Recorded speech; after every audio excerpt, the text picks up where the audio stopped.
Hi guys! Gawa naman tayo ngayon ng simpleng Barbie theme cake na full fondant. And then yan nga, napagpatong-patong ko na yung ating cake. Hindi ko na naipakita sa inyo kung paano kong ginawa kasi madalas ko namang ginagawa sa aking mga vlog.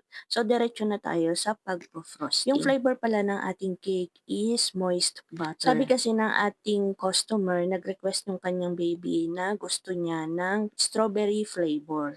Bali, strawberry yung feeling ng kanyang cake.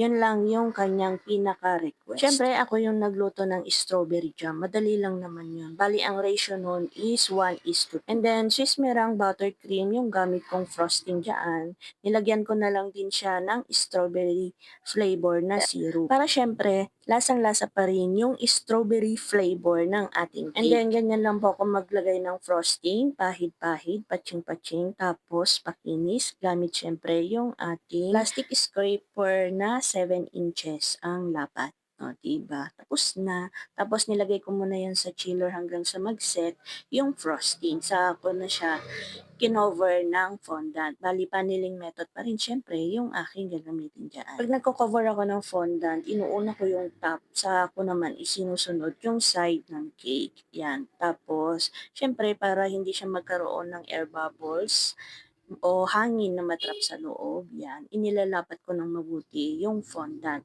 sa aking cake. Ganon. Kung napapansin niyo kumikintab yung aking fondant kasi pinahiran ko yan ng shortening para pag roll ko ng fondant, hindi magdikit-dikit. And then yan, tinanggal ko na yung sobra sa ako, pinagdikit yung magkabilang dulo, o diba? And then dito, eto naman yung ating side topper na Barbie.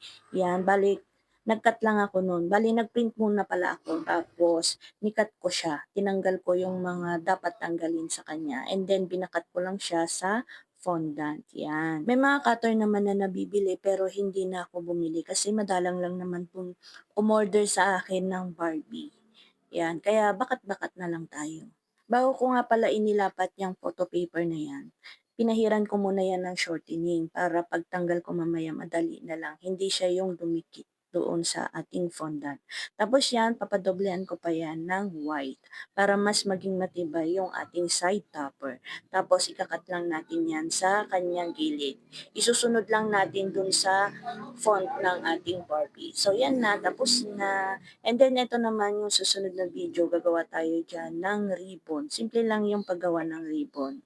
And then yan, cut lang natin yung mga gilid para maging diretso yung ating ribbon. Hindi siya yung magkaroon ng bako-bako. Tapos, ni-fold ko lang yan sa dalawa. And then yung magkabilang gilid, pinagtagpo ko sa gitna. And then, fold ko lang yan ng pa-letter M. O, diba? Nagkaroon na siya ng shape sa gitna.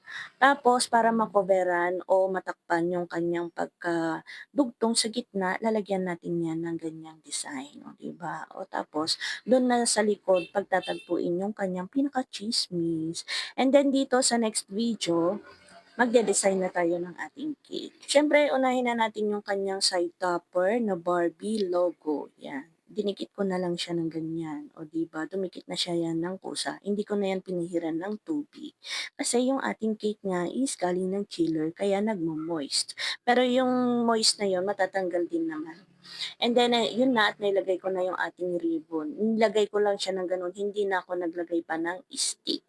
Tapos, syempre, para magkaroon pa siya ng ibang design, tsaka yung photo inspo kasi na sinend sa akin ni Ma'am is may ganyan-ganyan. Syempre, susundin natin. Yan yung nagustuhang design ng ating celebrant.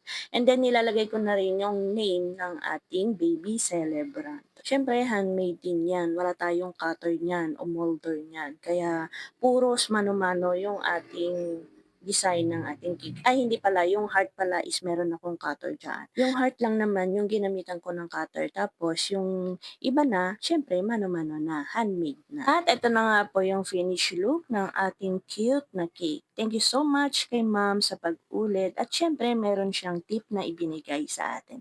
Yan lang. Thank you for watching.